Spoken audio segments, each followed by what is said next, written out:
This is Greg Kelly. Donate now to Toys for Tots, which works year-round. Go to toysfortots.org. Toys for Tots supports children in need throughout the year with programs like the Toys for Tots Literacy Program. Established in 2008, it has provided over 63 million books to disadvantaged children. The Toys for Tots Literacy Program is committed to providing disadvantaged children with direct access to books and educational resources that enhance their ability to read and communicate effectively. Go to toysfortots.org. Listen, all you New Yorkers. Excuse me. Taxi. Okay, man, we're looking around. This is the 77 WABC minicast. Gregg Jarrett is the brilliant legal mind at Fox News. He's become a sit babe. He's one of our best guests. Bottom line, he's terrific. Greg, welcome back on this sunny, gorgeous Tuesday. How are you, pal? It's a lot warmer here down south, about 80 degrees. So I'm trying to make you a little bit more jealous than you already are. I'm a little jealous. Forget, are you in Tennessee? I forget exactly. Nah, South Carolina. Oh, that's right, South Carolina. It's a gorgeous place. Gorgeous place. I know the winters down there are much better. This was a brutal winter in New York. In the last couple of months, when you combine the snow, the freezing temperatures, the mayor, this has not been an easy place to live the last 2 months. And you went at the mayor pretty good, Gregg Jarrett. I know you often discuss legal stuff, and we'll get to the War Powers Act and all that during this conversation. But reading your stuff on Fox News, you write some very, very important stuff.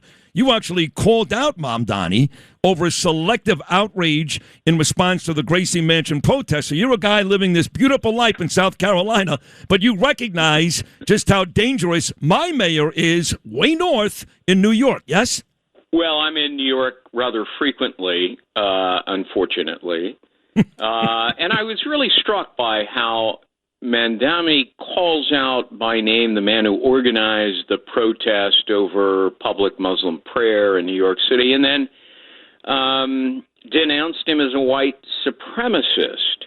And yet the mayor would not describe who these suspects were who attempted to bomb the protest.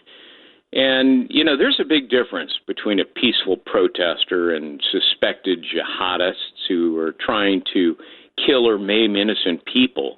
So, yeah, that's selective outrage, and it's very revealing of Mamdani's beliefs and character. And, of course, it comes on the heels of the discovery that his wife liked numerous Instagram posts, I think about 70 of them, that celebrated the October 7th horrific Hamas attack, the massacre in Israel, where she seemed to justify it. And then the mayor, when confronted with that by reporters, said, well, she's a private person. You are not a private person. If you are publicly glorifying the slaughter of 1,200 people, including 46 murdered Americans and 12 who were taken hostage. So, you know, it's very revealing. They had, the anti-Israel, pro-Hamas, Mahmoud Khalil, for dinner last night at Gracie Mansion. Can you tell me about that quickly? Because I want to get back to who the worst person in New York was this week. It wasn't the mayor.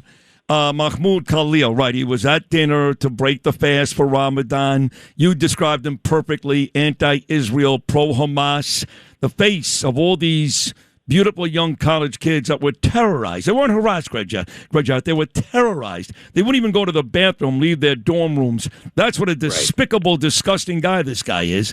And they're having dinner together like he's Martin Luther King Jr., like he's some, revolutionary, special person. And my question is, deport. I thought we had this guy deported twice. What's going on? Well, he had, but a three-panel set of judges in New Jersey said, well, before you deport him, he really needs to exhaust his immigration appeal, which is a separate, more administrative proceeding. And so that apparently is where this is headed. He may end up getting deported. But for now he's free and he's dining at Gracie Mansion. And, the photo in the New York Post showed a smiling Mrs. Mamdani serving him food at the table. And, of course, his beliefs are her beliefs. And I personally find it despicable. It is. So you just described a pretty rough couple of days. Friday was his wife being exposed. Saturday, we get the bombings at Gracie Mansion. And right away, he's blaming white supremacists when it turns out to be ISIS, who are closer to him than white supremacists are. Sunday night, dinner with Mahmoud Khalil. And with all that said, can you guess, Gregg Jarrett, who was the worst person in New York City last week? I feel certain you're about to tell me. Yeah, it's me.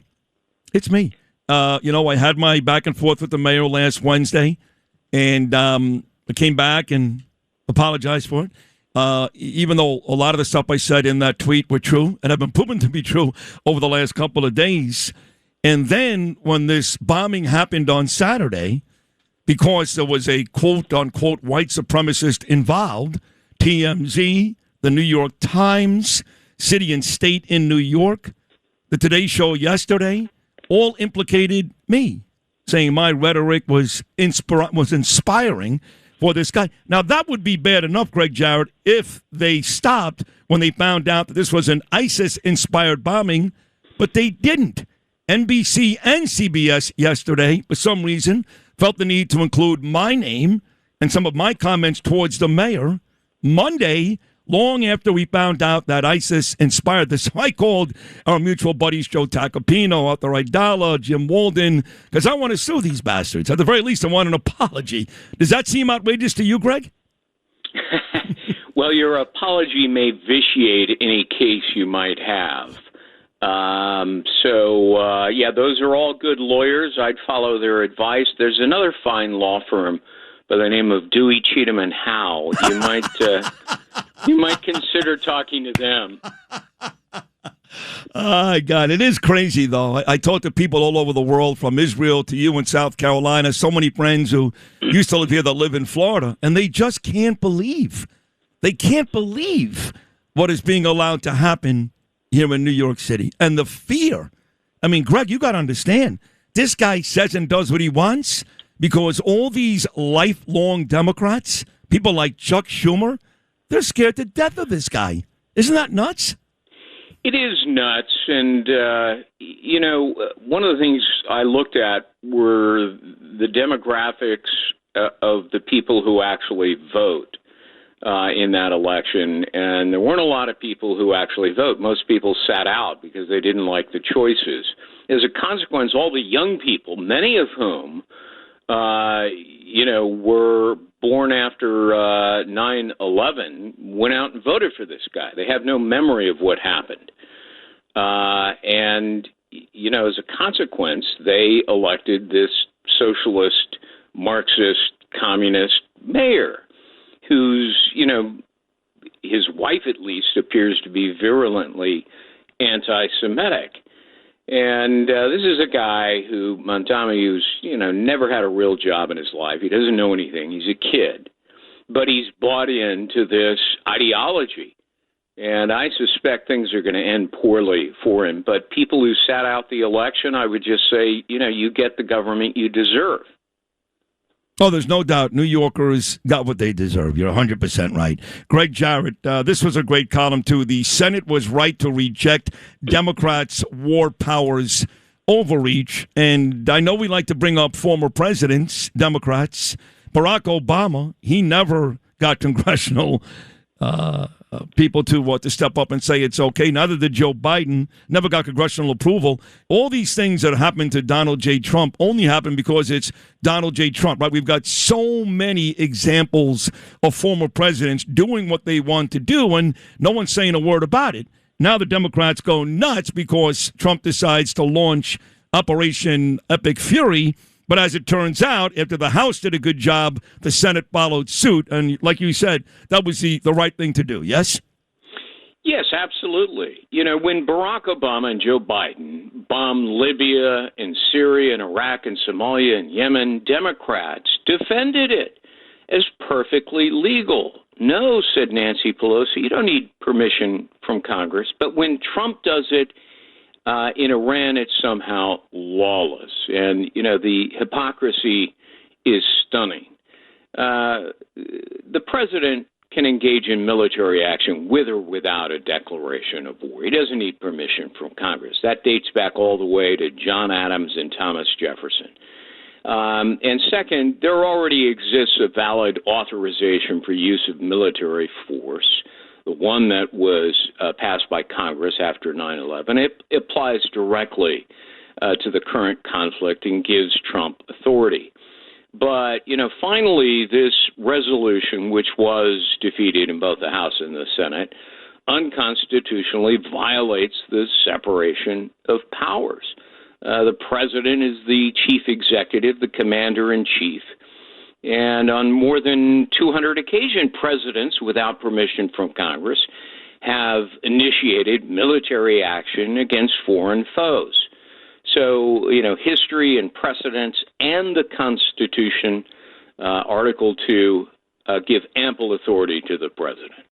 If you're looking to create, grow, and sustain your wealth, download and subscribe to the Pain Points of Wealth podcast at BeBullish.com with Bob, Ryan, and Chris Payne. It's your podcast for market insights, money tips, and real talk on the economy. Download and subscribe at BeBullish.com.